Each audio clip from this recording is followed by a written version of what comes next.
नमस्कार। जय हिंद। जय महाराष्ट्र। दोस्तों, कैसे हैं आप सबको पहली बारिश की बहुत बहुत मुबारकबाद। मैं जानती हूँ कि हमारे भारत देश में हज़ारों करोड़ों लोग ऐसे हैं कि जो बारिश के मौसम का इंतज़ार करते हैं।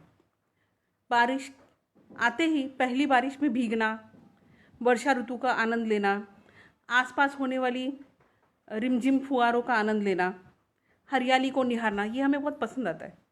मैं भी अब जहाँ बैठी हूँ वहाँ से बाहर का नज़ारा बहुत ही रम्य नज़र आ रहा है। हल्की हल्की बूंदाबांदी हो रही है। बहुत ही सुंदर माहौल बना हुआ है। और निसर्ग में जो अभी सुंदरता नज़र आ रही है, ये पहली बारिश में ही होता है। निसर्ग से याद आया कि आपको तो मालूम है कि निसर्ग नाम के जो साइक्लोन है, उस बारे में सभी लोग अभी चिंतित है। और ऐसे कहा जा रहा है कि जितने भी किनारे वाले जो एरिया है, किनारे पट्टी पर जो लोग रह रहे, वो सब जो है इस बात से आज भयभीत है कि वहाँ पर निसर्ग जो है साइक्लोन आने वाला है। लेकिन किसी ने कहा है ना कि जाको राके साया मार सके ना कोई। हमारे देश में बड़ी से बड़ी विपदा आकर गई है। बड़ी सी बड़ी विषम परिस्थितियों को हमने झेला है। आज की तारीख में साइक्लोन अगर आ भी रहा है तो मुझे पूरा यकीन है कि हमारी जो डिज़ास्टर मैनेजमेंट टीम है वो इसको हैंडल कर लेगी। हमारे राज्य में जो शासित सीएम हैं, जो प्रशासन में लोग बैठे हैं, वो पूरी तरह से इस बारे में सचेत है, तैयारी में है। और बहुत जल्दी ये जो धोखा है वो आकर चला जाएगा और हमारा कुछ भी नहीं बिगड़ेगा। दोस्तों, आप जानते हैं कि आज कोरोना वायरस की जो स्थिति देश में है, तो ऐसे कहा जा रहा है कि वर्ल्ड हेल्थ फोरम में भी और पूरे सब जगह ये बात हो रही है कि इंडिया ने पीक होने से पहले ही कोरोना वायरस जो है उसके ऊपर कंट्रोल कर लिया है। हम उन चंद देशों में हैं कि जहाँ पर जान की जो नुकसान है, जान का जो नुकसान है, बहुत कम लेवल पे हुआ है। आज भी हमारे देश में बहुत बड़े लेवल पर जो है इस पर काम हो रहा है। और इसी के साथ साथ अलग राज्यों में भी जो मुख्यमंत्री है, जो प्रशासन के लोग हैं, उन्होंने इस पर मात करने के लिए या इस पर विजय पाने के लिए या इसे कंट्रोल करने के लिए बहुत बड़ी बड़ी तैयारी उन्होंने की हुई है। और कई हद तक हम लोग जो है इसे रोकने में कामयाब हुए। और आज की तारीख में रिकवर होकर घर जाने वाले जो पेशेंट हैं हमारे पास बहुत सारे हैं। दोस्तों, बारिश आती रहेगी, साइक्लोन भी आते रहेंगे, विषमताएं और विपदाएं भी आती रहेंगी, लेकिन कुछ सीरियस बातें जो है वो करने का भी बहुत ज़्यादा ज़रूरी है कि उनको भी सही समय पर किया जाए। आपको मालूम है, मैंने अपने पिछले वीडियो में भी इस बारे में जिक्र किया था कि हमारे भारत के माननीय प्रधानमंत्री जी मोदी जी ने हम सबको स्वदेशी का नारा दिया है। साथ ही हम सबसे उन्होंने कहा है, उन्होंने ये अपील हमसे की कि हमें आत्मनिर्भर होना है। तो किस तरह ये किया जाए, इस विषय पर मैं थोड़ा आज बात करना चाह रही हूँ। क्यों ना बारिश का मज़ा लेते लेते कुछ छोटे छोटे ऐसे प्रण भी किए जाए जिससे देश को बहुत फ़ायदा हो सकता है। आप जानते हैं कि स्वदेशी की संकल्पना क्या है? स्वदेशी यानी वो चीज़ जो यहाँ पर बनी हो, वो देश में बनी हो, देसी हो। वो हर चीज़ जो हमारे देश में ही शून्य से निर्माण की जाएगी और यहाँ के लोगों के इस्तेमाल के लिए बनाई जाएगी। तो ऐसी चीज़ों को इस्तेमाल करना आज हमारे लिए बहुत ज़रूरी है। क्यों ज़रूरी है? क्योंकि आप जानते हैं कि अगर हम बाहर के देशों के कोई भी चीज़ अगर इस्तेमाल कर रहे हैं तो इसका 100% जो मुनाफा है वो उनको जाएगा और नहीं के बराबर जो है उसका जो योगदान है हमारे आर्थिक प्रगति में होगा। अगर कोई चीज़ यहाँ स्वदेश से बनी है, हमारी अपनी चीज़ है, तो उसमें 100% मुनाफा जो है वो हमको तो होगा ही। इसी के साथ साथ उसमें काम करने वाले जो जितने भी लोग हैं वो सारे के सारे भारतीय होंगे, देसी होंगे, मूल निवासी होंगे। और इससे जो है वो हमारा जो इनकम है वो डबल होगा, क्योंकि हमारा जो इन्वेस्टमेंट है वो अपने देश में हो रहा है, हमारा जो इनकम है वो भी देश में हो रहा है। और इस तरह हम पूरी तरह इसमें धीरे धीरे सही, लेकिन इसमें एक आर्थिक रूप से एक बड़ी क्रांति हम ला पाएंगे। दोस्तों, ये जो नारा दिया गया है कि स्वदेशी और आत्मनिर्भर होना, इसमें आदमी सोचना ये चाहेगा, क्योंकि ये नारा कोई आज दिया हुआ नहीं है। महात्मा गांधी जी ने बहुत पहले पहले हमको आज़ादी की लड़ाई के दौरान भी स्वदेशी का नारा हमको दिया था। उस समय तो स्वदेशी का बहुत ज़्यादा प्रमाण में इस्तेमाल हो भी रहा था, क्योंकि कपड़े तक जो पहने जा रहे थे वो घर में बन रहे थे, चरखे पर। आज ऐसी स्थिति नहीं है। अगर हम स्वदेशी बनना चाह रहे हैं तो इस पर मैंने कुछ रिसर्च किया है कि भाई स्वदेशी होने में हमको क्या दिक्कतें आ सकती है। इसमें सबसे पहले जानना ये ज़रूरी है कि हमारे पास देश में बाहर से क्या चीज़ें लाई जा रही है। मैं आपको आज बहुत संक्षिप्त रूप में बताना चाह रही हूँ कि हमारे पास बाहर से कौन कौन सी चीज़ें जो है वो आयात या इंपोर्ट की जा रही है। सबसे पहले मिनरल फ्यूल, जो भी तेल इस्तेमाल हो रहा है सब जगह में, उसमें लगभग हमारे पास 153.5 बिलियन डॉलर्स का मिनरल फ्यूल जो है वो इंपोर्ट हो रहा है। उसी के साथ साथ जेम्स और प्रेशियस स्टोन्स, यानी जो भी हीरे जवाहरात हमारे यहाँ इस्तेमाल हो रहे हैं, 60 बिलियन डॉलर के जो हम लोग प्रेशियस स्टोन से जो है बाहर से ले रहे हैं। फिर बिजली पर चलने वाली मशीनरी, इलेक्ट्रिकल मशीनरी या इक्विपमेंट, लगभग 50.4 बिलियन डॉलर्स की हम लोग इंपोर्ट कर रहे हैं। इसी के साथ साथ केमिकल्स, जितनी भी हमारी इंडस्ट्रीज है केमिकल्स की, जितनी भी हमारे और मैन्युफैक्चरिंग यूनिट्स है, उन सब में लगभग जो केमिकल जो आ रहा है बाहर से क्रूड फॉर्म में या और फॉर्म में, लगभग 20.5 बिलियन डॉलर्स का जो है केमिकल्स आ रहा है। उसी को यूज़ करके फिर हम दूसरे उसके बाई प्रोडक्ट बना रहे हैं।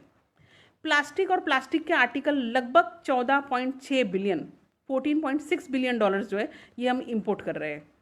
आयरन और स्टील, इसमें लगभग 11.6 बिलियन हम लोग जो है वो बाहर से यूएस डॉलर्स में इसको इंपोर्ट कर रहे हैं।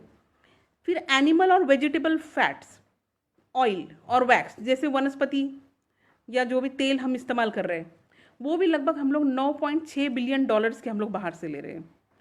साथ साथ में जो हमारे, जैसे आप जानते हैं कि हमारे यहाँ पर किसान जो है और खेती करना जो है हमारा मेन ऑक्यूपेशन है, मेन हमारा व्यवसाय है, उसमें भी लगभग 7.3 बिलियन के जो डॉलर्स के जो फर्टिलाइज़र है वो हम लोग बाहर से ले रहे हैं। और ये पूरा जो इम्पोर्ट है वो लगभग 79.4%, यानी लगभग 80% जो है पूरी इंडस्ट्री को, पूरे व्यवसायों को चलाने के लिए हमारा जो है वो इम्पोर्ट से हो रहा है। अगर हम लोगों ने आज ये ठान लिया कि हमको स्वदेशी होना है और इन सब चीज़ों को अगर हमको बंद करना है, तो हमको ज़ीरो से शुरुआत करनी पड़ेगी, कोयले से, लकड़ी से। तो ये पॉसिबल आज नहीं होगा, क्योंकि इसमें लगभग 20 से 30 साल जो है हमारा जो देश है, हमारी जो प्रगति है वो पीछे जा सकती है। तो नहीं, इन सब चीज़ों के बिना हमारा नहीं चल सकता, ठीक है। या इसको बहुत धीरे धीरे हम लोग इसको प्रोडक्शन करके, फिर इसमें मशीन्स बनाकर, फिर इसको मार्केट में लाए, ये बहुत ही लंबी प्रक्रिया है, इसमें समय लगेगा। लेकिन कुछ छोटी छोटी चीज़ें हैं जो हम कर लेंगे तो इसमें हमारे देश को बड़ा आर्थिक फ़ायदा आज भी हो सकता है। बहुत छोटी छोटी चीज़ें। अभी बहुत बीच में हल्ला हो रहा था कि चाइना की जो प्रोडक्ट है वो हमको नहीं लेनी, लेकिन चाइना से भी लगभग ऐसी बहुत सारी चीज़ें हैं जो हम ले रहे हैं और जिसके बिना इंडस्ट्री में हमको भारी नुकसान हो सकता है या इंडस्ट्री हमारी बंद भी हो सकती है बहुत सारी। तो बहुत बीच में चल रहा था कि जो चाइनीज़ ऐप्स है उनको हम रोके और उनको हम इस्तेमाल नहीं करें। तो ये सब ठीक है, लेकिन इन सब से भी हमको कोई आर्थिक फ़ायदा नहीं होगा। हमको उन चीज़ों के बारे में सोचना है जिससे हमें आर्थिक फ़ायदा हो सकता है।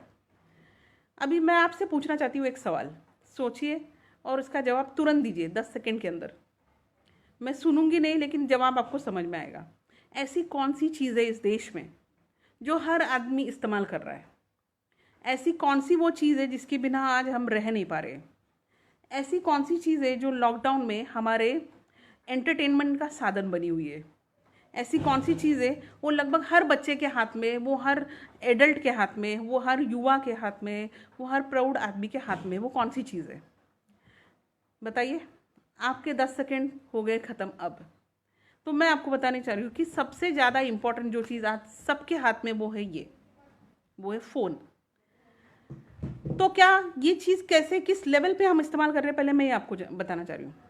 क्या आप जानते हैं कि इस पूरे दुनिया में टोटल मोबाइल कनेक्शंस कितने हैं? पूरे दुनिया में लगभग 1060 के ऊपर, 1060 बिलियन जिसको बोलते हैं, उतने लेवल पे मोबाइल कनेक्शंस है। और आप जानते हैं पूरी दुनिया की पॉपुलेशन कितनी है, लोक संख्या कितनी है? पूरे दुनिया की जो लोक संख्या है वो लगभग 750 बिलियन है, 750 बिलियन। अभी आप समझिए कि ये जो नंबर है, इसमें समझिए कि मोबाइल कनेक्शन जो है वो लगभग जितनी लोक संख्या है उससे बहुत ज़्यादा है। भारत में कितने मोबाइल कनेक्शन है आप जानते हैं? हमारे देश की लोक संख्या लगभग 130 करोड़ है, लेकिन हमारे देश में आज फ़ोन इस्तेमाल जो हो रहे हैं वो लगभग 118 करोड़ है, 1.18 बिलियन फ़ोन कनेक्शन जो है वो हमारे यहाँ यूज़ हो रहे हैं। आप देखिए ना, हर घर में अगर 4 आदमी है, माता के पास एक फ़ोन है, पिता के पास एक फ़ोन है, बच्चों के पास अपने फ़ोन है, नौकर चाकर है उनके पास अपने फ़ोन, हर आदमी के पास फ़ोन है। फिर वो सब्ज़ी बेच रहा है, वो कोई कंपनी का सीईओ है, वो कोई आईटी कंपनी में काम कर रहा है, वो स्कूल के टीचर्स है, वो कॉलेज के स्टूडेंट्स है, हर आदमी के पास हाथ में एक चीज़ है जिसे वो हमेशा अपने गले से लगा के घूम रहे हैं, वो है फ़ोन। ठीक है, लेकिन क्या आप जानते हैं कि इस देश में जो फ़ोन इस्तेमाल किए जा रहे हैं वो कितने इम्पोर्टेड है? नहीं, आज इस बारे में मैं आपको बताना चाह रही हूँ। इस देश के जो 10 टॉप ब्रांड यूज़ किए जा रहे हैं उसमें आपके यूज़ हो रहे हैं Xiaomi फ़ोन्स, रियलमी, रेडमी, फिर आपके ओप्पो, फिर आपका सैमसंग, फिर आपका एप्पल, आईफोन, ये सारे जितने भी फ़ोन मेन यहाँ पर यूज़ हो रहे हैं। और इससे पहले नोकिया, ये सारे के सारे टॉप फ़ोन जो आज इस्तेमाल हो रहे हैं वो सारे के सारे आपके जो है वो इम्पोर्टेड है और वो इंडिया में बनते नहीं है। तो आप समझ सकते हैं, अगर हमारे पास 118 करोड़ लोग अगर फ़ोन इस्तेमाल कर रहे हैं, या 100 करोड़ भी पकड़िए, अगर 100 करोड़ फ़ोन हम यूज़ कर रहे हैं, तो इतने सारे फ़ोन जो है वो हमारे यहाँ पर भारत के बाहर के हैं, इम्पोर्टेड फ़ोन हम यूज़ कर रहे हैं। और इंडियन फ़ोन जो है वो बहुत कम यूज़ हो रहे हैं। क्या आपको ये भी मालूम है कि इंडियन फ़ोन कंपनीज़ कौन से हैं? अगर मैं आपसे पूछूंगी कि मुझे 5 इंडियन फ़ोन के नाम बताइए, या 5 फ़ोन जो इंडिया में प्रोड्यूस हो रहे हैं, तो आप मुझे नहीं बता पाएंगे। आपको देती हूँ मैं 10 सेकंड का टाइम। आप बताइए मुझे कि वो कौन से 5 कंपनी या ब्रांड है जो इंडिया के हैं। बताइए, सोचना पड़ेगा, 10 सेकंड में नहीं हो पाएगा। और 10 सेकंड में तो आप फ़ोन में गूगल में भी नहीं ढूंढ पाओगे ना, टाइम लगेगा। मैं आपको बताती हूँ, इंडिया में जो प्रोड्यूस हो रहे हैं वो है माइक्रोमैक्स, वो है जोलो, वो है आईबॉल, वो है करोना, एंड प्लस इतने गिने चुने जिनको हम जानते हैं। ठीक है, अभी और लावा फ़ोन जो है वो भी यहाँ पर यूज़ होता है। तो हम लोगों को अभी यहाँ से आगे ये एक छोटा चेंज करना है। अभी मैं आपको ये भी बताना चाह रही हूँ कि जो इंडियन मेड फ़ोन्स हैं उनकी जो कॉस्ट है, कॉस्टिंग, उसकी जो कीमत है वो काफ़ी कम है। लगभग 5,000 में भी आपको अच्छा से अच्छा फ़ोन इसमें मिल जाएगा मैक्सिमम। और जितने भी इम्पोर्टेड फ़ोन हम ले रहे हैं उनकी शुरुआती जो प्राइस है वो 10,000 के आसपास है। आपको मालूम है कि जो आईफोन या i+, ये जो फ़ोन अभी आ रहे हैं मार्केट में, तो ये सब जो फ़ोन है ये लगभग 50,000, 30,000, 20,000 इस तरह की रेट इनकी है।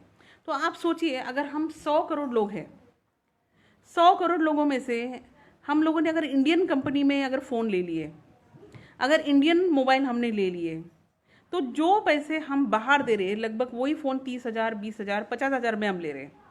आप मल्टीप्लाई करिए इसको कि 20,000 का एवरेज फ़ोन आप पकड़िए, 20 या 15,000 का भी पकड़िए, कोई प्रॉब्लम नहीं। 15,000 का फ़ोन आप पकड़िए और उसको 100 करोड़ से आप मल्टीप्लाई कीजिए, तो आप समझिए कि कितने ज़्यादा अमाउंट में हमारा जो आर्थिक नुकसान इसमें हो रहा है, कितने बड़े पैमाने में हमारा पैसा जो है वो यहाँ से बाहर जा रहा है। और वही चीज़ें अगर हम अपने फ़ोन लेते हैं, जैसे माइक्रोमैक्स आपका हो गया, लावा का आपका फ़ोन हो गया, ये फ़ोन अगर आप ले रहे तो आपका ये वो फ़ोन अगर 5,000 के भी है तो उतना इंटू 100 करोड़ आप करिए तो कितना फ़ायदा हमको होगा और कितना बड़ा बूस्ट इनको मिलेगा। माइक्रोमैक्स कंपनी जो है वो प्रोडक्शन वो हरियाणा में कर रही है। आईबॉल जो फ़ोन है उसका प्रोडक्शन बम्बई में हो रहा है। लावा जो फ़ोन है उसका प्रोडक्शन जो है वो बेंगलोर में और दिल्ली में हो रहा है। तो क्यों नहीं हम इन फ़ोन को ले, सोचिए, थोड़ा समझिए कि अगर ऐसे छोटी छोटी चीज़ों में अगर हम बदलाव कर रहे हैं, अगर छोटी छोटी चीज़ों में हम लोग चेंजेस कर रहे हैं, तो हम अपने देश के लिए बहुत सारा, पूरा स्वदेशी न होते हुए भी हम धीरे धीरे जो है बहुत सारा यहाँ पर चेंजेस कर पाएंगे। एक साथ सब चीज़ें होना पॉसिबल नहीं है, एक साथ क्रांति लाना भी पॉसिबल नहीं है, पहले भी नहीं था, आज भी नहीं है। छोटे छोटे चेंज करेंगे। अगर हम अपना मोबाइल फ़ोन आज की तारीख में सोचते हैं कि भाई इसको स्वदेशी करना है, और इसमें कोई ज़्यादा फ़र्क भी नहीं, क्या होता है जो हम बड़े इंपोर्टेड फ़ोन ले रहे हैं उसमें बहुत सारे फीचर्स होते हैं जो हम लोगों को लगता है कि भाई हमारे काम में आ सकते हैं।